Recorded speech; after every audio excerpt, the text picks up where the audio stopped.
Maomao was surprised he wouldn't tell Basin or even Gaeshan.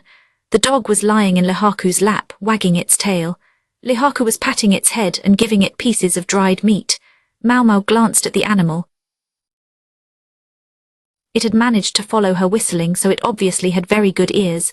"Does he know any other tricks?" she asked. "Tricks? He can find a rabbit warren, I guess. That is about it." It was as if she and Lihaku were having a perfectly normal conversation. The dog came over and sniffed her. There was intelligence behind its goofy demeanor. Maomao stole a glance at Jinchi. She almost couldn't bring herself to look him in the eye after what had just happened, but what had to be said had to be said. "Master J. Kusen," she began, remembering just in time to use his assumed name. Since he was wearing the mask, he probably wanted to go by his pseudonym. "Yes, what is it?" The voice that came from behind the mask was cold. He must have been angry at Maomao for getting him so worked up earlier. Why else would he be acting like this? Would it be unfair of Maomao to claim that she had never seen it coming? He hadn't exactly tried to deceive her. He might even have been trying to explain himself. But Maomao, flooded with a desire not to know anything, had come up with an outrageous cover story. She could hardly blame him for being upset about that particular story. He had such confidence in his appearance after all, and such a fine frog, no doubt. Maomao was at a loss for the right thing to do, but if nothing else she had to start by saying this. "I think I may be able to pinpoint who shot at us earlier." She gave the hunting dog a pat on the head. "And that brings us back to the present." Maomao opened the dirty bundle. Inside were 3 Pfeffer still redolent of fire powder. She had never seen a Pfeffer before. She was surprised by how small they were. Jinchi and Lihaku had looked almost as startled as she had. These were supposedly the newest model. They had been imported from abroad and were not yet common in this country. They did not use a fuse to light the fire powder as earlier models did. Instead, they relied on a sophisticated construction that used a specially shaped metal part to create a spark to ignite the powder. Jinchi and Lihaku had never seen these most up-to-date Pfeffer before. They had simply fired them once, and their understanding of how the weapons worked went no further than that. These newest Pfeffer had a unique odor. Similar to rotten eggs, it was not pleasant at all. The fire powder was typically made by combining charcoal with saltpeter and sulfur. When it exploded, it had a very unique smell, a powerful aroma that made you want to cover your nose. If such a device had been used during the hunt, any dogs would have reacted immediately, thanks to their excellent noses. And truly, when given the scent, Lihaku's hound led them straight to these Pfeffer. Hunts were not usually done with Pfeffer in this area. One reason was the guns were not accurate enough. They also weren't suited to the mountain environment, with all the objects that could obstruct a shot. The reason they had been used in the attempt on Jinchi's life was likely due to the fact that these were the newest model. The unique way they generated a spark increased their accuracy and range. Test firing demonstrated this. The man who had shot at Jinchi had missed. Even so, Lihaku was just that good at his job. He had the man's arms pinned behind his back and put a gag in his mouth to prevent him from swallowing his tongue. "I do feel a bit bad for making everyone suspicious of those old guys," Lihaku said. Any trap required bait. At Jinchi's instruction, they had chosen an official whose reaction was likely to be easy to read. The captive man's co-conspirators, meaning the officials above him and the lackeys below him, were already being staked out. This allowed them to be arrested at will. Now all that was necessary was to march this man away and get his confession. The hunting dog was running in circles around Lihaku. "That's right, you are a good boy," Lihaku said. He held on to the captive with one hand and patted the dog with the other. They already had a pretty good idea of who the culprit was. Anyone who had fired a Pfeffer would reek of it. Even if they thought they had gotten rid of the smell, they could not fool a tracking dog. Maomao wrapped the weapons back up and followed Lihaku as he pushed the captive along. Epilogue. She still did not feel good about it. As was the case with Suhari, Maomao disliked leaving things unresolved. She knew that losing her head would not serve any purpose. Gaeshan was attending the evening banquet, which was being held on a boat out on the lake. This meant a minimum of bodyguards, so Maomao stayed home. She was in her room enjoying the night breeze. Those Pfeffer, she thought, they looked unusual. Someone had said they were the newest model. One could surmise they came from the West. The West. Maomao thought about the envoys who had come hoping to become the emperor's bride. What had they been doing when they went sneaking out of their rooms? Gaeshan had asked about women who carried secrets instead of children. However, one might also carry out a plot. Maomao had thought that perhaps the women had been seducing court officials to turn them into co-conspirators. But there was another possibility. Every country desired the newest weaponry.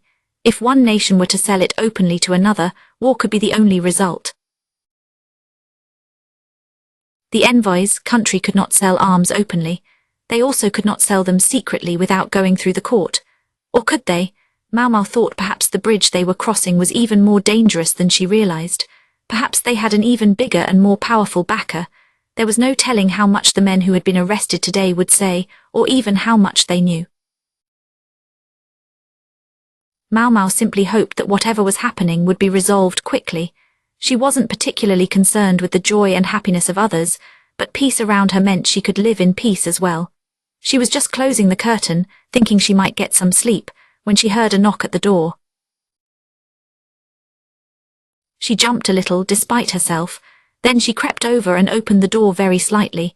She found herself confronted by the one person she least wanted to see at that moment. Gaeshan was at the banquet, and Basin was probably with him. Why was this man the only one not attending? You do not have to let me in if you do not want to. The lovely voice sounded subdued. Through the crack in the door, Maomao could see Jinchi turn and lean against the wall. I am sorry for upsetting you. Maomao did not say anything, but she leaned against the wall on her side, mirroring Jinchi. From the hallway she heard him sigh. Then came the sound of him scratching his head. He scuffed his feet across the floor in frustration, and finally the sound of his hair hitting against the wall. Was he shaking his head? She did not need to see him to know exactly how he must look at that moment. He wanted to say something to her, but he could not find the words. Maomao felt the same way. She scratched the tip of her nose, a little annoyed. I haven't given it a second thought. In fact, I should apologize to you. She had been so insistent about a decent size after all. Anyone would lash out, even Jinchi would, even at Maomao. On the other side of the wall, Jinchi grunted, I wonder what he is thinking. Maomao was not very aware of what other people were feeling. This was partly because she had never been very interested in their feelings, and partly because of how she had been raised. The people who lived in the verdigris house had taken good care of her when she was a baby. However, work always came first for them, and she was often left to herself. She felt like crying, but no one would help her until they finished their work. People said she eventually stopped crying very much. Maybe she had learned her lesson. Perhaps that explained everything, or perhaps it didn't. Maomao did not know. She wasn't very sensitive to whether people felt affection or hatred for her. This was true regardless of the reason. It had allowed her to endure the difficult time in the Crystal Pavilion. She didn't enjoy it, but it bothered her less than it did most people. This also made her uncertain about what to say to Jinchi, so she remained silent. She was thinking very hard, searching for the right words. Finally she said, there is nothing to say. As far as I'm concerned, you are who you are, Master Jinchi. She thought to herself, shoot, shaking her head reprovingly. She hadn't meant to use his real name. Nonetheless, this was her truest and most heartfelt response. So nobody stole the family jewels. So what? She wasn't likely to see them. She considered the entire matter irrelevant to her. As far as you're concerned, I am who I am, eh? It was hard to name the tone in Jinchi's voice. He sounded thrilled and forlorn at the same time. Maomao heard a rustling, as if Jinchi was digging through something. Then a hand reached through the crack in the door. Maomao took a step back without thinking. Do not be afraid, Jinchi said. I only want to give you this. He said this and then set a cloth bundle on the crosspiece. Maomao reached out for it, curious. Her fingers brushed Jinchi's as she did. It was only for an instant. Their hands had separated again almost before she had time to register his body heat. There is something I promised myself I would tell you when I finally gave this to you. You will recall I started with that bear gall, Jinchi said seriously. Maomao, ever more intrigued, opened the bundle. Inside were several yellow stones. I am all too aware that the knowledge may bring you trouble in the future, but I want you to know the truth. Jinchi spoke softly, but with conviction. These are, that is why I wanted you to accompany me on this trip." He sounded like he was squeezing the words out one at a time. But they fell on deaf ears. "Ox bezoars," Maomao cried as she leaped up. They were so rare and so precious. This was the thing that had haunted her dreams, and now it was here before her. Her eyes watered and her heart pounded a wild rhythm. She felt her breath coming hard. Maomao threw open the door. Jinchi, taken completely by surprise, backed away. "Thank you so much," Maomao bowed. "Ah yes, I finally managed to get my hands on it." Then she said, "Hey, don't close that door, I wasn't done talking." But Maomao slammed the door shut and threw the bar. She did not want anyone to interrupt her. She twirled as she admired her precious ox stomach stones. Her lips curled into an unusual shape. She said "Who he." She thought she heard pounding on the door, but it sounded distant and trivial compared to the bezoars. They made her so happy they nearly swept Jinchi's behavior that afternoon away like a breeze. Maomao's heart was pounding so hard she could barely hear anything else. She pressed her cheek against the stones as she dove into bed. Kicking her legs without thinking, she rolled among the sheets and stroked the bezoars with her finger. Looking at them gave her a feeling of energy, as if she could work for a month without rest or sleep. It was just a feeling, though. If she really did work that long, she would die. She did not care whether Jinchi was a eunuch or not. Whether it was or wasn't, Maomao had nothing to say about the matter. She wasn't so fickle as to be unmoved by a gift like this. She decided that if Jinchi ever found himself cornered, his secret about to come out, then she would do the very best she could to help him. If and when that moment comes, she would make him a real eunuch. Quite apart from Maomao's private resolution, the pounding on the door continued, but in her ears it seemed only a faint drumming in the background. With the guest of honor safely returned, the afternoon banquet broke up in short order. The various officials made sure everyone knew how relieved they were, toadying quite transparently. One would never have guessed that just a few hours before, they had been making lewd jokes and snickering about having a little fun with a palace woman. Gaeshun was worried about Jinchi's obvious fatigue, but he knew he wasn't in a position to do anything about it at the moment. There was no reason for Gaeshun, who was the attendant of the eunuch Jinchi, to pay any special attention to the guest of honor. After all, Gaeshun was merely attending in his master's place. It would be conspicuous if he acted too interested. He had to trust his son Basin to help instead, but could Basin indeed be trusted to do a decent job? When Lo En was formally cleared of suspicion, he made no bones about how indignant he was over the entire affair. He was a simple personality, and currently he was quite satisfied with a banquet to cleanse his proverbial palate. Publicly, the story was that the guest of honor had left the banquet on a whim and then come back again with no further complications. But most likely, everyone understood that this was a fiction. A group of officials had disappeared during this time and likely would not be seen again soon. They needed to get information from them about these new Faefa. Gaeshun preferred not to know how that information would be obtained. However, he had work to do. Tonight's banquet was being held on a boat out on the lake. The seemingly endless supply of wine and the crowd of gorgeous women seemed inspired by the old saying about a lake of wine and a forest of flesh. Gaeshun thought. He was a eunuch, at least in part. He was not likely to be charmed by any woman, and should he ever let himself be, the consequences would be severe. He needed only to think of his wife, the mother of his son Basin, to quiet even the smallest desire to touch them. Speaking of his son, the young man was slumped on the deck of the boat. It was hard to tell if he was sick from the rocking of the vessel, the amount of wine he had drunk, or the women's strong perfume. Gaeshun sighed. The boy still had a long way to go. Another guest approached Gaeshun and said, "This must be a terribly tedious affair for a eunuch." The guest had obviously noticed that Gaeshun's only pastime was sampling the wine. The women fawning over the guests on the boat were younger than his own son. "It is simply dreadful. To have something like this happen, and so soon after you incurred the wrath of the Empress Regnant." The wine seemed to have made the man garrulous and bold. His remark carried an undertone of mockery. It was true, though. Gaeshun had once possessed the clan name of Ma, the horse, but he had angered the Empress Regnant. He had received one of the most severe punishments possible. It was castration, followed by service in the palace.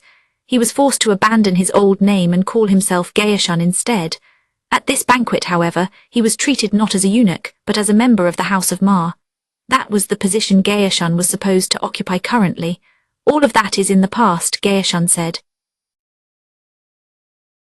Besides, there's a lovely moon tonight to keep me company as I drink. That was all he said, then he looked up at the sky. The half-moon was indeed beautiful. He might even have enjoyed it, had it not been for the yammering, boastful men and flirtatious women. I must say, though, I'm a touch disappointed our gorgeous eunuch wasn't able to attend, the other man said. He was referring, of course, to Jinchi. He was certainly not referring to the gentleman who was recuperating in his room at that moment. Officially, he has a cold. The masked gentleman is here this time. Yes, I suppose such a lovely face could provoke problems all its own if he were to be present. This gentleman never took off his mask. It was said he had suffered severe burns to his face as a child. He had rarely appeared in public since then. He never removed his mask when people could see him, no matter how hot it might be. Whatever the case, I see he is not here tonight. I am sure he must be tired. So it would appear, Gaeshun said blandly, taking care not to let his emotions show on his face. The evening banquet would go ahead without its guest of honor. Gaeshun poured his wine into the water, listening to the gentle sound of each pour. He watched the waves lap at the side of the boat. He wished the banquet would hurry up and end. The guest of honor was not the only one who looked a little off. Another member of Gaeshun's party also reacted, the young woman who had come as his attendant. It would be understandable if an ordinary young lady, swept up with an important personage during an attempt on his life, felt rather cowed. But this young woman was made of sterner stuff. She had been acting a little strange, but not as if she were afraid for her life. She was always courteous, though not overly so, to the guest of honor. Now she seemed more distant toward him. Had he told her then? She was a smart young lady. It shouldn't be surprising if she took that attitude toward him, considering what it meant for her future. The change was very subtle. Anyone who hadn't known her for a while might not have noticed it. It was a passing mark for her. It had been necessary to inform her, considering what might happen to the guest of honor later on. Gaeshun felt sorry for the young woman, but this should also have shown her how valuable they found her. The more cards one held when things turned difficult, the better. Let people say that gaining those cards sometimes required cruelty. He could live with that. The emperor himself must worry given his position. And now all that has happened here. The official ran his fingers through his beard and sighed. There was a shared understanding of who had done what. It was not a wise subject to bring up, but perhaps it was the wine speaking. With him as the next in line for the succession, the man hardly sounded reverential as he spoke. But who could blame him? The imperial younger brother almost never left his room, and whenever he did appear in public, he wore a mask. Few people thought he was suited for politics. The emperor's younger brother was the guest of honor at this hunt. Many of the officials gathered here had come, perhaps with some morbid interest, wanting a chance to see the prince who was so rarely seen. They had not, of course, seen his actual face, and likely would never see it. They probably regretted their interest now, considering the attempt on the guest's life.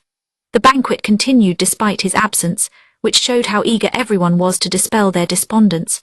One suspected there was a desire to learn exactly what kind of person the royal successor was. The official had now decided the answer was incompetent. Reactions to the obvious deception were usually twofold. People either decided incompetence was the only explanation, or they chose to watch further. Settling on the former gave this official a reason to speak with the eunuch Gaeshun. He asked, "Have none of the consorts become with child since the passing of the imperial heir last year?" Gaeshun realized this was truly what interested him. Discovering who was pregnant, which consort it was, and whether she delivered a boy or a girl, could greatly impact palace politics. Gaeshun slowly shook his head. "No, sadly. However, there are many consorts, and I am sure one of them will become pregnant sooner or later. I see. Should that happen?" The official glanced at the bower amidships. There one could see a portly court official. He was the host of their festivities, Shishu. It was hard to say if he was enjoying the guests or simply contemplating everyone around him. No relatives of the other high consorts were present. This made sense, considering this was Shishu's hunt. The other official left Gaeshun alone, his apple polishing done for the evening. Gaeshun let out a long sigh and poured himself more wine. He drank a sip, enjoying the company of the lovely moon. He wondered what the guest of honor, Jinshi or rather, Kazuijitsu was doing at that moment. Kazuijitsu, not many people in this country could boast the character flower in their name. At this moment there were only two people present. One was the man who held the highest position of power in the nation. The other was his younger brother. Bonus Translators notes the Apothecary Diaries, Volume 3, Workaday Translation. Welcome back to the Translators Notes for the Apothecary Diaries.